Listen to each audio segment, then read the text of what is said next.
5 years of simplicity, hustling, working hard can lead to a lifetime of prosperity. Kasi yung problema ng ibang nagbe-business is when they make the money, they want to buy the Land Cruiser kagad eh. They want to buy this big house eh. Why not? Baliktarin mo. When you make a lot of money, put it back in the business, invest it. So when it starts becoming massive, dun ka mag-enjoy.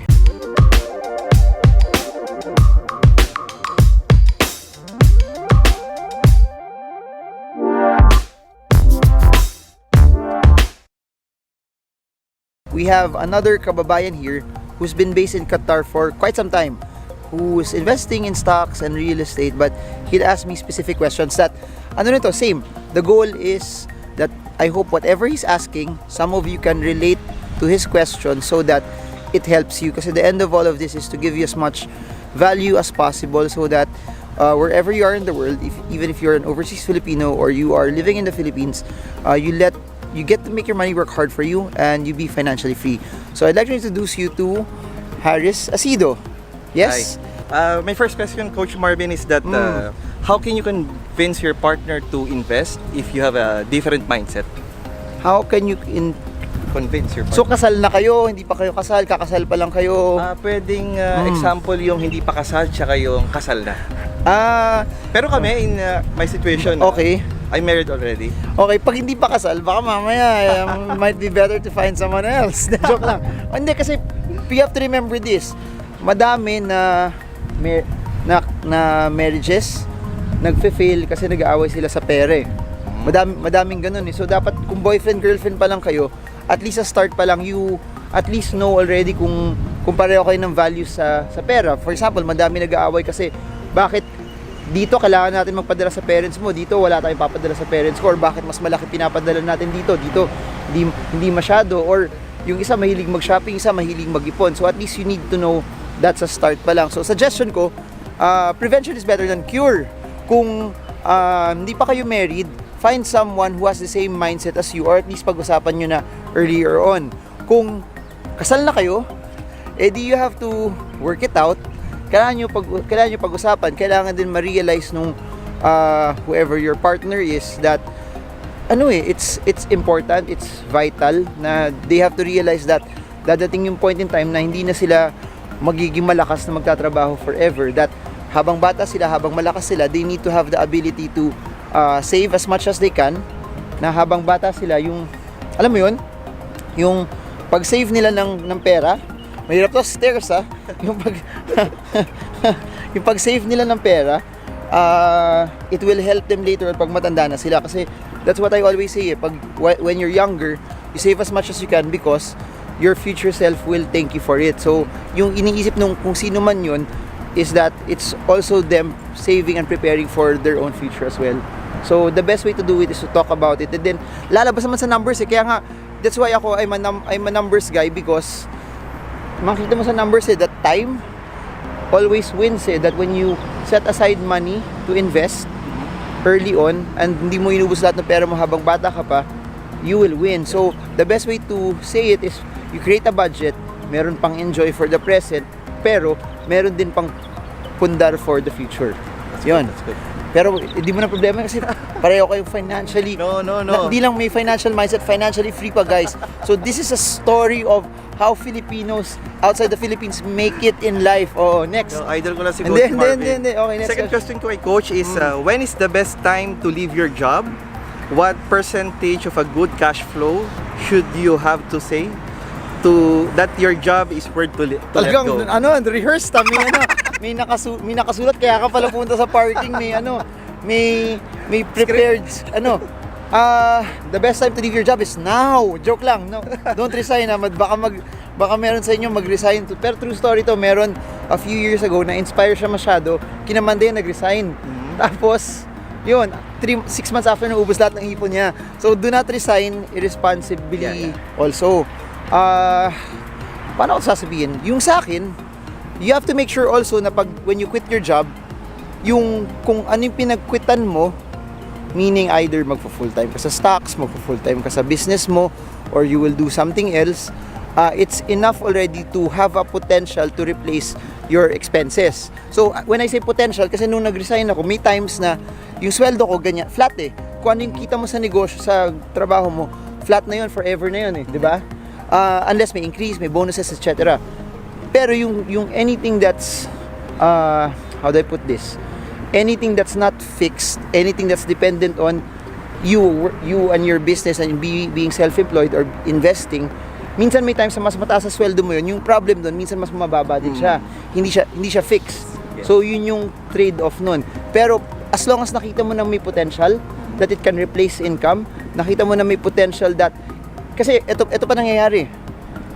Imagine, may mga weeks or months na talo niya yung sweldo mo.